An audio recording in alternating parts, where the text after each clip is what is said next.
नमस्कार बंधुरा केमन आছেন सबाई निश्चयই ভালো আছেন। तो পাপিয়ার ঘর রান্না চ্যানেলটিতে সকলকে জানাই স্বাগত। চলে এসেছি আবারও একটি নতুন রেসিপি নিয়ে, কুমড়ো পাতার মুচমুচে রোল। এটি স্বাদে দুর্দান্ত, অসাধারণ, কুড়মুড়ে আর মুচমুচে। ছোট থেকে বড় সকলেরই পছন্দ হবে এই রোলটি, যা প্রত্যেককেই একটা দিলে আরেকটি চাইবে। গরম গরম ডাল ভাতের সাথে অথবা সন্ধ্যের টিফিনে এই মুচমুচে কুমড়ো পাতার রোলটি কিন্তু অসাধারণ লাগবে। খুবই সুস্বাদু, খুবই মচমচে আর নিরামিষ এই কুমড়ো পাতার রোলটি। তাহলে চলুন আমার সাথে পুরো ভিডিওটি দেখে শিখে নিন আমি কিভাবে বানাই এই কুমড়ো পাতার রোল। প্রথমে আমি কয়েকটি কুমড়ো পাতা নিয়ে নিয়েছি, খুব ভালোভাবে কিন্তু আগে থেকে ধুয়ে আমি পরিষ্কার করে নিয়েছি। আর এই পাতাগুলি আমাদের গাছের, আমি তুলে নিয়ে এসেছি, খুবই কচি আর একদম টাটকা। এবার এই কুমড়ো পাতা কয়েকটি নিয়ে নিয়েছি আমি, 7-8খানা মতন। এবার এই কুমড়ো পাতার যে বোঁটার দিকটা, সেই বোঁটার দিকটা কিছুটা আমি কেটে ফেলে দিচ্ছি। আমি ছুরি দিয়ে কাটছি, আপনারা চাইলে কোনো বঁটি বা কাঁচির সাহায্যেও কেটে ফেলতে পারেন। আরও একটি পাতা আমি এইভাবে কেটে দেখিয়ে দিচ্ছি। দেখুন কিভাবে পাতার বোঁটাটা বা গোড়ার দিকটা আপনারা কেটে ফেলে দেবেন। এবার এখানে আমি আগে থেকেই কিছুটা আতপ চাল আর মুসুরির ডাল ভিজিয়ে রেখেছিলাম। এবার এই আতপ চাল আর মুসুরির ডালটাকে একটা মিক্সির বাটিতে আমি নিয়ে নিচ্ছি পেস্ট বানিয়ে নেওয়ার জন্য। এই আতপ চাল আর মুসুর ডাল ভিজিয়ে বেটে এই বাটা দিয়ে কিন্তু আপনারা যে কোনো ভাজা ভেজে নিতে পারেন। খুবই মুচমুচে হবে আর খেতে অসাধারণ হবে। এবার একটা পেস্ট আমি তৈরি করে নিচ্ছি। এদিকে কড়াইতে আমি 2 টেবিল চামচ মতো সর্ষের তেল দিয়ে তেলটা গরম করে নিয়েছি। এবার এর মধ্যে দিয়ে দিলাম আমি কয়েকটা কাঁচা চীনাবাদাম আর কুচি করে কেটে রাখা কিছুটা নারকেল। এবার সব কিছুকে আমি খুব ভালোভাবে লাল লাল করে নেড়ে চেড়ে ভেজে নিচ্ছি।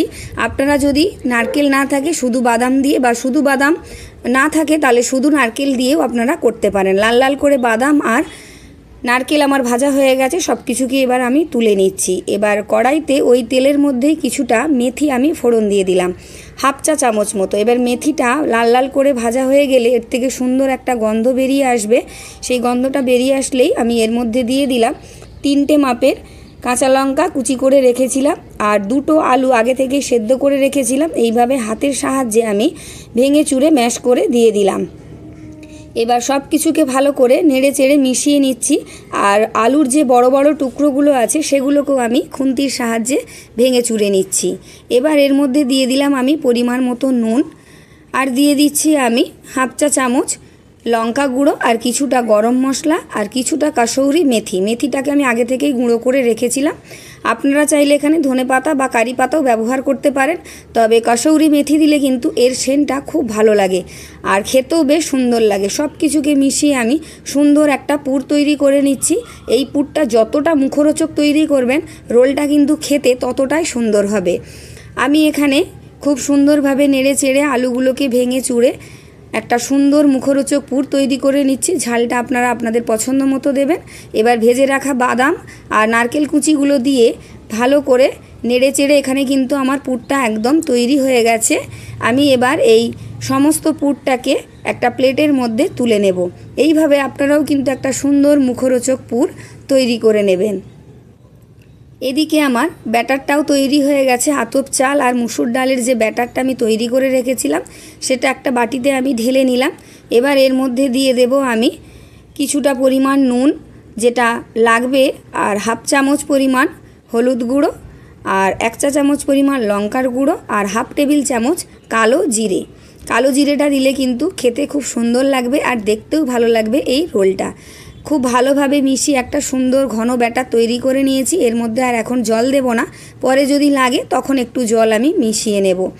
আর এই দিকে আমি কড়াইতে কিছুটা জল গরম করে নিয়েছি। এই জলের মধ্যে আমি কুমড়ো পাতাগুলোকে দিয়ে দিলাম, দিয়ে 1 মিনিট মতো আমি ভাপিয়ে নেব। তবে রোলটা করতে সুবিধে হবে। গরম জলে একটু ভাপিয়ে নিলে কুমড়ো পাতাটা নরম হয়ে যাবে আর রোলটা বানাতে ভালো হবে। তাছাড়া গাছের পাতা যদি কোনো পোকামাকড় থাকে তাহলে গরম জলে এইভাবে একটু ভাপিয়ে নিলে সেটাও কিন্তু নষ্ট হয়ে যাবে। এবার ভাপানো হয়ে গেছে আমার কুমড়ো পাতাগুলো, সব কিছুকে আমি জল ঝরিয়ে তুলে নিচ্ছি। এর থেকে কিন্তু জলটা খুব ভালোভাবে ঝরিয়ে নিতে হবে। এবার আমি রোল তৈরি করার জন্য একটা জায়গা আলাদা নিয়ে নিচ্ছি। এখানে আমি এক এক করে কুমড়ো পাতাগুলো দিয়ে দিলাম। এটা কিন্তু উল্টে নিতে হবে, উল্টো দিকটায় আমি পুর ভরে নেব। এইভাবে পাতাগুলোকে একটা জায়গায় খুব সুন্দরভাবে মেলে দিয়ে এর মধ্যে একটু বেশি বেশি করে পুর ভরে নিতে হবে। আপনারাও কিন্তু যখন এই রোলটি তৈরি করবেন, এটি অসাধারণ স্বাদের। কাউকে একটা দিলে কিন্তু তার একটাতে মন ভরবে না, আরও একটা চাইবে। এইভাবে বেশি করে পুর দিয়ে দুদিকটা এইরকম মুড়ে তারপর এইভাবে পাকিয়ে পাকিয়ে একটা সুন্দর রোলের আকারে কিন্তু তৈরি করে নিতে হবে। আমার একটা তৈরি হয়ে গেছে, আমি আরও একটা আপনাদের তৈরি করে দেখিয়ে দিচ্ছি। তাহলে বন্ধুরা, যদি ভিডিওটি ভালো লাগে অবশ্যই একটা লাইক করে দেবেন, কমেন্ট করে জানাবেন কেমন হয়েছে। যারা নতুন তারা চ্যানেলটি সাবস্ক্রাইব করে অবশ্যই পাশে থাকা বেল আইকনটি প্রেস করে অল করে রাখবেন, আর আমার সাথে থেকে আমাকে উৎসাহিত করবেন। আরও একটি রোল কিন্তু আমার তৈরি হয়ে গেল। এইভাবে সমস্ত কুমড়ো পাতার মধ্যে পুর ভরে আমি এক এক করে রোলগুলো তৈরি করে নিয়েছি। অনেকগুলোই রোল এখানে তৈরি হয়ে গেছে। এবার দেখুন, যে ব্যাটারটা আমি তৈরি করে রেখেছিলাম সেই ব্যাটারের মধ্যে আমি এক এক করে এই রোলগুলোকে ডুবিয়ে নেব। এটা একটু ঘন হয়ে গেছিলো, এর মধ্যে একটু জল দিয়ে দিলাম। কে কোথা থেকে এটা দেখছেন অবশ্যই জানাবেন, আর অবশ্যই কিন্তু বাড়িতে একবার অবশ্যই ট্রাই করবেন। এটা নিরামিষভাবেই আমি তৈরি করলাম, আপনারা চাইলে পুরের মধ্যে পেঁয়াজ কুচি দিয়েও তৈরি করে নিতে পারেন। এবার প্যানে আমি সাদা তেল খুব ভালো করে গরম করে নিয়েছি আর গ্যাসটাকে মিডিয়ামে রেখেছি। এইভাবে এক এক করে কুমড়ো পাতার রোলগুলোকে আমি ডুবিয়ে একটা চামচের সাহায্যে ছেড়ে দিচ্ছি তেলের মধ্যে। আমি 3টে দিলাম, অল্প অল্প করেই ভেজে নিচ্ছি। যেহেতু এগুলো একটু লম্বা লম্বা, অনেকগুলো দিলে হয়তো ভালো ভাজা না হতে পারে, তাই আমি 3টে দিয়ে ভেজে নিচ্ছি।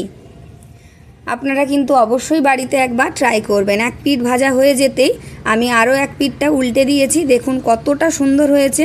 আর যেহেতু চাল ডাল বাটা দিয়ে করছি, খুবই মচমচে আর কড়মড়ে হবে, আর খেতে খুব সুন্দর লাগবে। কাউকে একটা দিলেই সে কিন্তু আরও একটা চাইবে, অবশ্যই চাইবে। একবার আপনি বানিয়ে দেখবেন।